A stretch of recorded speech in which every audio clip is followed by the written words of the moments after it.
The reason you hate selling has nothing to do with sales. And the reason your marketing isn't working has nothing to do with your marketing, by the way. It has everything to do with the pattern running you when you show up or don't show up in the arena of exposure.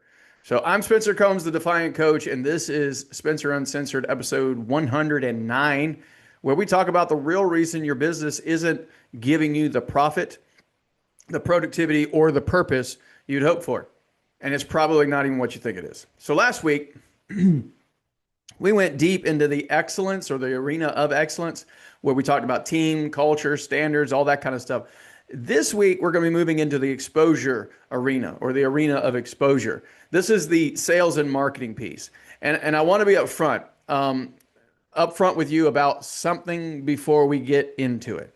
Exposure or sales and marketing is the most emotionally loaded of all the five business arenas, bar none. Because unlike excellence, where the problem might feel like they're about other people, your team, your hires, exposure puts you directly in the crosshairs. You're the one who has to show up. You're the one who has to ask for the sale. You're the one who has to put your offer into the world and wait to see what happens. And even if you have a sales team and you're like, I don't really do sales, yes, you do, because you're selling to the public, you're selling to the bank, you're selling to get money, you're selling to network, you're still selling. So when it doesn't work, when the phone doesn't ring, when the proposal doesn't close, when nobody's clicking, it doesn't just feel like a business problem anymore, right? It feels personal. It feels like a rejection of you, like you personally feeling rejection. So that's not a coincidence, by the way. That's cultural gravity doing exactly what it's designed to do. It takes the most vulnerable area of your business, the one where you're most visible, and it uses that vulnerability against you. So I'm going to introduce something to you guys. We call it the four W's. It's really just coping mechanisms for each of the four areas, or not areas, but four patterns, as we talked about before. And if you hang out with me long enough, you'll learn a lot about the Qualified Champions framework and understanding how to build mastery and so on. So here's what I've noticed after coaching hundreds of entrepreneurs through the years, and specifically in this arena, because a lot of people really come to me initially with the issue of sales or doing more business or marketing and sales. So the three biggest questions they're going to ask are, why isn't my marketing working? How do I get clients consistently? And why do I hate selling? Now, those questions are going to be asked by all four patterns, not just one. So here's what's different, though. The pain underneath the question is essentially the same for everyone. What's different is what each pattern does about it. And that's where I want to expand on that today and help you guys understand how each pattern copes when sales and marketing or exposure gets hard. And once you see this, once you can identify your own coping mechanism, the pattern loses a lot of its grip. That's why I want to share this with you guys today. So we call it the four W's. I might come up with a cool name for it, but it's really just, and those of you that know, I went to Bible college, so I like to alliterate a lot of things. This just made the most sense to me. Here's how it breaks down. If you're the unqualified champion, you are in that positive pattern. You will your way through. If you're the qualified victim, where you focused on the productivity or production pattern, right? You're going to work your way through. That's how you respond. If you're the unqualified victim, where you're obviously protected, right? That's the protection pattern. You guys are going to wish your way through. And if you're the qualified champion, right, the purpose pattern, then you're going to be wiring your way through. So that's the four W's, right? So if I'm in that positive pattern of the unqualified champion, you guys are going to will your way through with pure mindset, pure momentum, pure belief. That enthusiasm will carry the day. The productive pattern or the qualified victim, you guys are going to work your way through, like I said, but it's basically going to look like more calls, more content, more hours, more hustle. The unqualified victim, you guys that are, constantly in that state of fear, um, protection all the time, you wish your way through with things like you hope, you wait, you avoid, telling yourselves it'll turn around, right? And then the last group, which would be the purpose pattern or the qualified champion, you guys are wiring your way through. You're intentionally connecting every exposure activity or every sales and marketing activity to the purpose, so it never feels like selling. It feels like serving. So keep those four in mind as we go through the three questions today, because you're going to start recognizing yourself probably in one of them. Okay. Here's what we're going to cover today. Three questions. The three biggest ones that most of you guys are probably typing into search engines right now, okay, around sales and marketing. So we're going to answer each one of those directly. We're going to go underneath the question to get to the real pain that's actually driving it. And we're going to connect it back to the pattern and these four W's, so you can walk away knowing not just what the problem is, but which version of the problem is probably yours. All right. So question number one. Question one, why isn't my marketing working? The surface answer, this is the number one marketing question small business owners search online, by the way. I need to double check something here real quick. Yeah. Okay. Just making sure I was on the right microphone here because I can't hear myself. So I don't know if you guys can hear me. Back to it. Where was I? Surface answer, right? So the question was, why isn't my marketing working? So this is the number one marketing question small business owners search for online. Okay. And the internet will give you 100 answers, probably thousands of answers.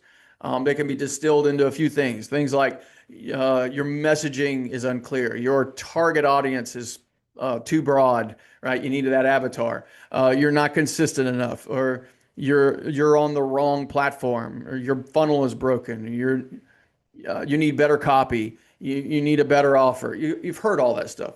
Look, some of that stuff's probably true. I'm not going to tell you messaging doesn't matter. It most definitely does. But here's the thing. Most people asking this question have already tried fixing those things. They've cleaned up their messaging. They've narrowed their audience. They've been more consistent and they've been working on it. And it still feels like it's not working. More than likely, the pain that's actually happening under here is something nobody wants to say out loud.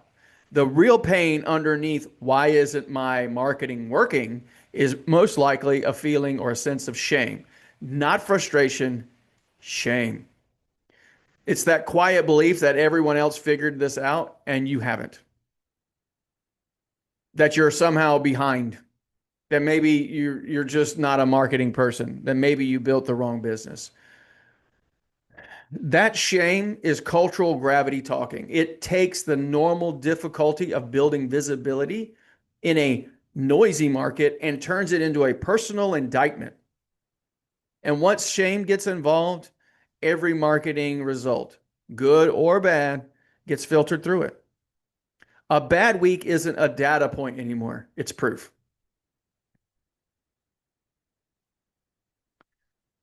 All four patterns will respond to this feeling or sense of shame differently, right? So we've already covered the four patterns. But so if you're the unqualified champion or the positive pattern, and you're willing your way through it, you're going to double down on positivity. You're going to launch something new, post more, get more excited about a new strategy. The problem is they're using enthusiasm to outrun the shame instead of addressing it. So the cycle repeats, right? New strategy, same result, more shame. If you're in that productive pattern, then you're going to try to work your way out of it. So more content, more posts, more of everything, emails, more activity. You're going to confuse volume with strategy. And because you're working harder than ever and still not seeing the results, the shame compounds. I'm doing everything I know how to do, and it's still not enough. If that's you, then you can go ahead and assume that you are in the qualified victim or the productive pattern. Those of you that are feeling protected, or you want to be in that productive, at least this is how you respond or you cope with this issue, being protected, or you're going to wish your way through. So you scroll other people's marketing or even troll it.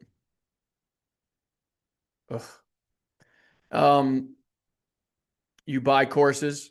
You tell yourself you'll start when you have a better logo or a better website or a better offer. I literally had a person one time, a real estate agent, tell me that they hadn't done anything yet because they were still working on their bio.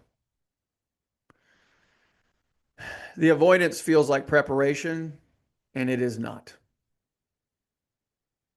Now, if you are the purpose driven, right, purpose pattern, and you are the qualified champion, you're going to wire your way through. You've done the internal work to understand that visibility is service. It's not self-promotion. I'm going to say it again. Visibility is service. It's not self-promotion. That every time you stay quiet, someone who needs what you have goes without it. That's not humility. That's a disservice. And once you wire that belief at a neurological level, once it becomes the operating system instead of a motivational quote, a bumper sticker that's showing up in your arena of exposure, stops being about you. It becomes about them. So here's the solution. Write this down. This is the quick little phrase. Your marketing isn't failing because your strategy is wrong. It's failing because your relationship with visibility is broken.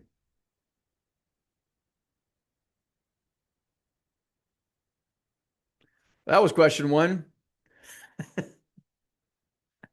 That was heavy. We still got 2 more questions to go. Question number 2, how do I get clients consistently? And this, it comes in different forms. Some people ask, how do I get more clients? And some people say, how do I get more clients more consistently?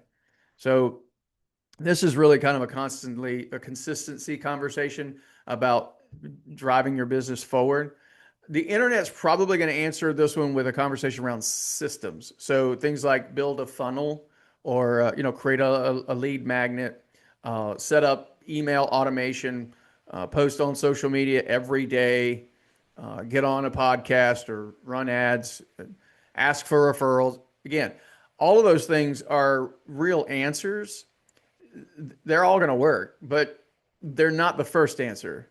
They're not the root answer. The root answer here, the real pain underneath, how do I get consistent clients, is probably a conversation around fear. Specifically, the fear that lives in every slow month. The fear that says, this is the month it all falls apart. The fear that makes you check your bank account before you check your email. The feast or famine cycle isn't just an income problem. It's a nervous system problem. You can't think clearly. You can't lead well. You can't make good decisions when you're operating from that kind of scarcity. So here's the brutal truth. Most of the inconsistency isn't caused by the market. It's caused by the pattern. I'm going to say that again because it's just such an issue. People go outward with the problems, right? Most of the inconsistency in your sales and marketing isn't caused by the market. It's caused by the pattern, because the pattern determines when you prospect and when you don't, and when you're visible and when you go hide, whether you follow up or let it go cold. Cultural gravity makes inconsistency feel like a market problem. It's almost never a market problem. Do market problems show up? Sure they do, but they don't impede whether or not you show up. It just impedes or changes how you show up.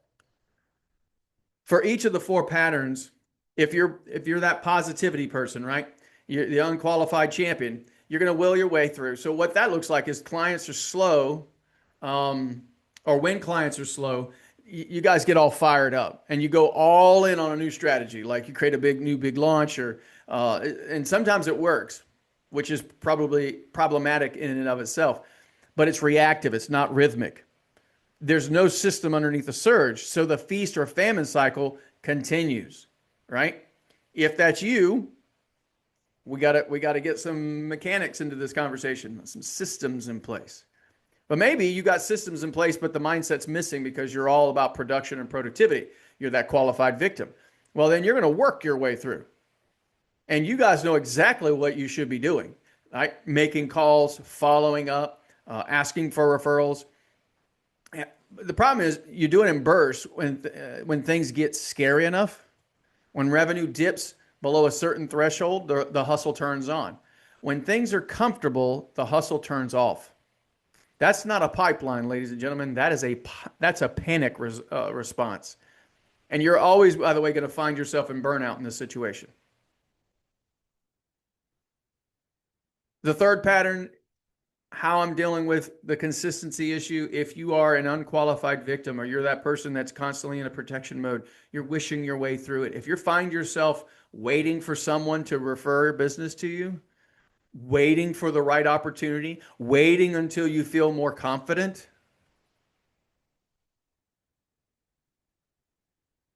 guys, I heard it just the other day. Being ready is not a feeling. It is a decision. Right? Maybe you're waiting until the timing is better. The pipeline isn't being built because there's no building to it, right?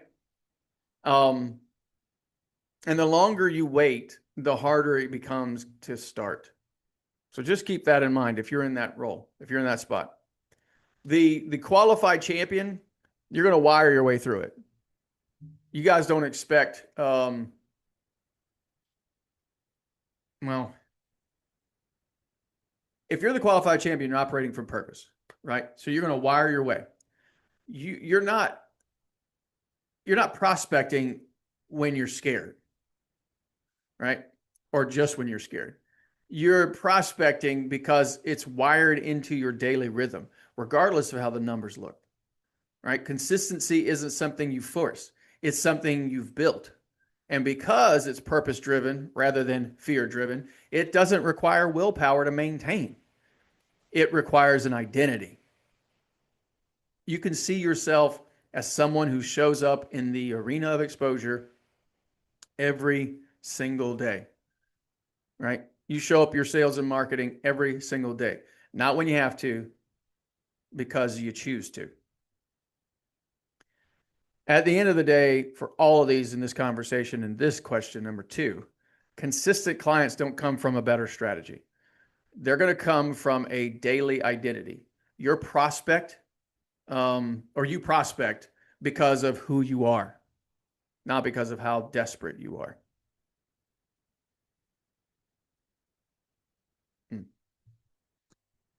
Question number 3.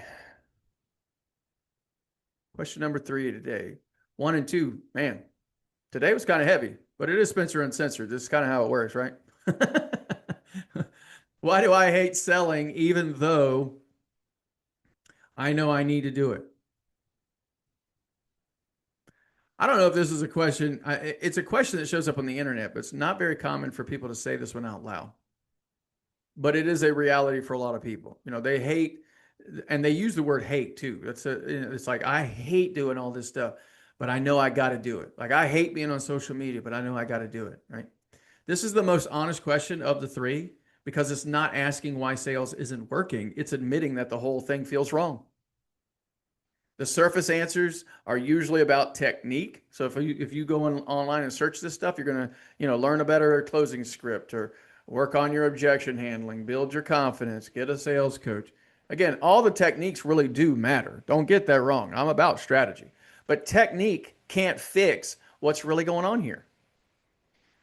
Underneath all of this, the real pain, why do I hate selling, is an identity conflict. You built this business because you're good at what you do. You're the expert, the coach, the consultant, the specialist, whatever, right? You got into this to serve people, not to be a salesperson.